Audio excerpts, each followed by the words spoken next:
Is Tesla trending towards a monopoly? And if so, how long is it going to take for that to play out? Ooh.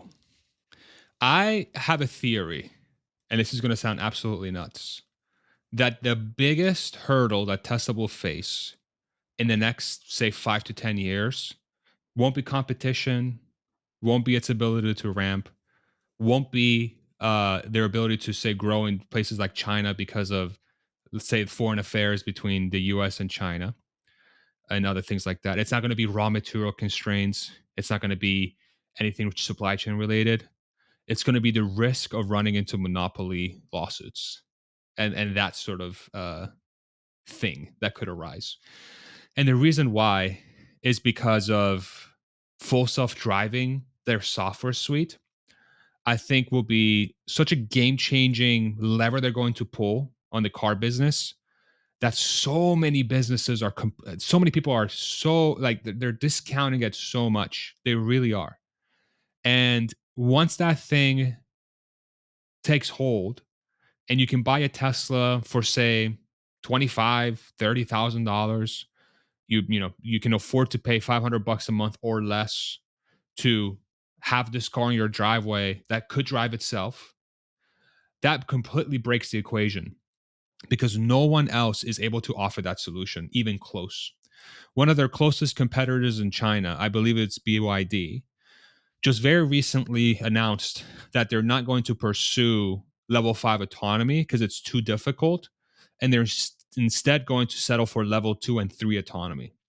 Rivian has plans to really lean into level 2 and 3. And for those that are not familiar, what I mean by level 5 is where the car has no steering wheel and pedal, and you just get into a box and it takes you around. It's like the Jetsons, basically. Level 2 or 3, it's much more assistance. So it's varying levels of assistance. Level 2 is like you always have to pay attention. Level 3 is that you kind of have to pay attention. Level 4 is you don't have to pay attention unless the car asks you to pay attention. And then level 5 is like you don't even have to worry about ever driving ever. So Tesla is the only one that's trying to really solve level 5 at scale. You have Cruise and Waymo.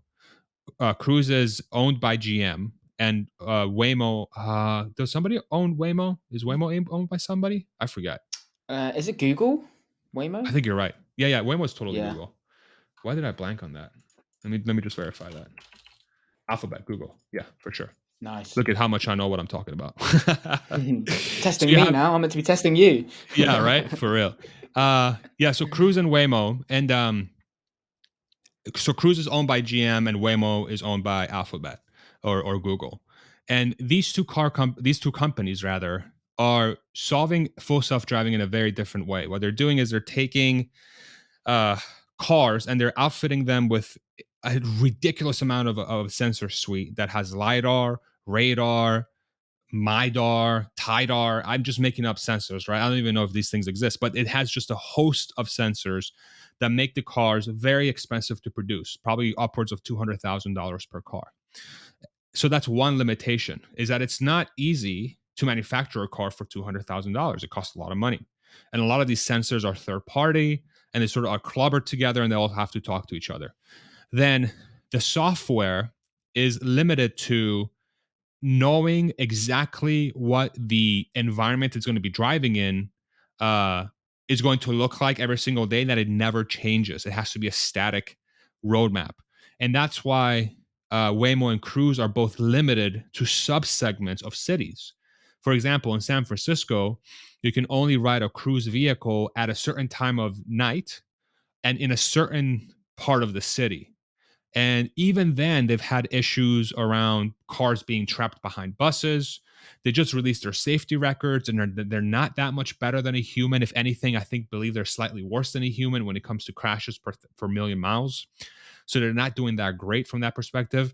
They're driving people around safely. No one's dying really, but it's like it's a little dubious as to what the benefit is of this solution. So um, and they've been operating for a little while, and they really only offer this service and sort of in a handful of cities, in certain parts of the cities.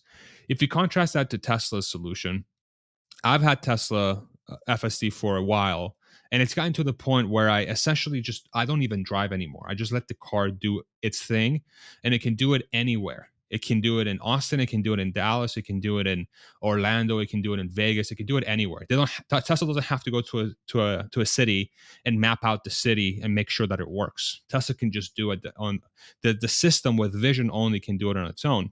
And the sensor suite for the hardware in a Tesla is a couple $1,000, and it's literally in every single car they sell. And they are one switch away from turning that on for everybody. And so Tesla's going to go from essentially not offering this thing anywhere to basically offering this thing everywhere, basically overnight, you know? That is nuts. That's completely nuts. And so what may happen is you have a situation where, say, in the next 3 to 5 years, Tesla is really the only car company that has the scale to produce a level 4 to level 5 self-driving system in a car at mass scale in the millions of units per year globally. Whereas everyone else is going to have maybe a couple thousand in subsegments of a city that can only operate under certain conditions. That's a ginormous gap. I mean, that's such a big gap. And so the force towards that becoming the single solution for self-driving seems quite strong. And then you layer on the fact that if that solution works, you remove the driver from the entire equation, which is by far the largest cost of the whole puzzle, right? You have the car itself, and then you have the driver driving. The driver is the most expensive piece per mile of transportation. So you yank that out, and then all of a sudden you have the only company that can do this in a mass scale that works anywhere, that is by far the cheapest solution. Those things combined to me seems like a monopoly waiting to happen. And so I think what will happen long term, and this is a prediction, I'm probably going to be wrong, but I'll say it anyway. I think Tesla's going to be forced to license the software in a similar way that Volvo willingly gave up their seatbelt patent for safety. I think that's what's going to happen, where Tesla's going to be forced to give the software to everybody in some way, and that's how you'll break the monopoly. I think so. We'll see what happens, but I think it's Tesla is on the path to become a monopoly in that perspective for sure. But we've seen Tesla give away a lot of patents, but do you think that would be licensed at a charge or a fee for Tesla or not? That's a good question. I think it's really dependent on how much money they're making on it. I think, if we think about how Tesla theoretically likes to do the right thing, which I believe is the case, um, they would probably there could be a world where they decide to give up the software for free because they're saying, hey, we know this is going to save, you know 50,000 people die a year in the United States from car crashes. Like, hey, just here, you can have it. It's going to save 50,000 people. you know maybe just pay for the cost of the hardware or something up front, and then y'all can use the hardware with your software, and then you guys can make money on it or something. But we do live in a capitalistic society, so maybe not. Maybe they'll license it, and who knows? I mean, by the time this happens, Elon could be on Mars, and someone else is friggin' running the Tesla, right? And by then, it might be a different sort of way of running and doing things at the company, where they might decide to license. And if that's the case, then that's a whole new revenue stream for the company. That's probably in the billions of dollars a year, easily. I mean, easily. Yeah, yeah. I think if Elon were to give it away for free, that would just be like the most ultimate flex ever. And then he'll still be criticized for being a billionaire. Yeah, what Um, a jerk! You should have given the car for free. You have enough money. on, only 6 months ago, probably about 6 months ago, you would have been forgiven for saying that Google is an impenetrable monopoly. There's, no chance, nothing anyone could do. Now, approaching halfway through 2023, ChatGPT and language models like that do seem to be posing a serious threat to Google long term. I think most of us would agree that in the Tesla space. Tesla's hardware and software combination, which is kind of two massive moats within itself, is that almost going to generate like a monopoly like we've never seen before? Um, yeah, because it's kind of like reminiscent of what happened with Microsoft and the computer. You know, Microsoft was facing something similar with Windows. They had some monopoly issues, I think in the early 2000s, in the late 1990s, if I remember correctly. They had some issues with that, but they were one side of the puzzle. They were the software side, and then there were a bunch of hardware providers, Compaq, IBM. I forget. There's so many of them. My first computer ever was a Compaq, by the way, back in the early 2000s. I think we may have had another one in Spain. I forget. But it will be a very unique thing because they'll have the end-to-end solution. It's almost like if Apple was able to control the entire PC market, right?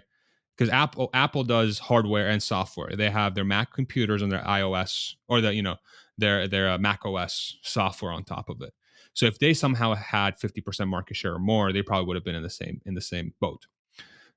So it would be very unique. It would be very unique because they would have the scale and the software capability.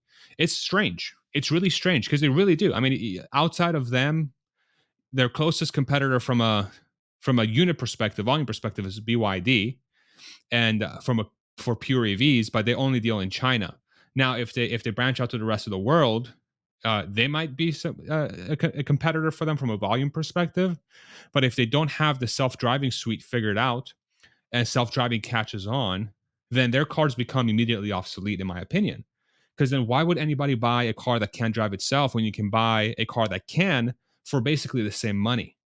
That seems like a weird proposition not to take, unless Tesla is able to um, call for a much higher level of profit on the car by raising prices to try and slow demand so that they can produce as many cars as humanly possible given the production ramp that they have at that given time. So um, I don't know. It is very unique to Tesla.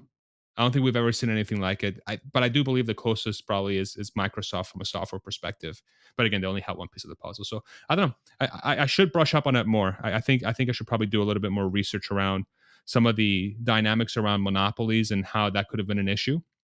That could have been averted, or what brought on the sort of monopoly issue back way when that happened to that company, and if there's any parallels with Tesla. But I think it's a significant thing that could happen, and it might be single digit percent of it happening, but it could happen.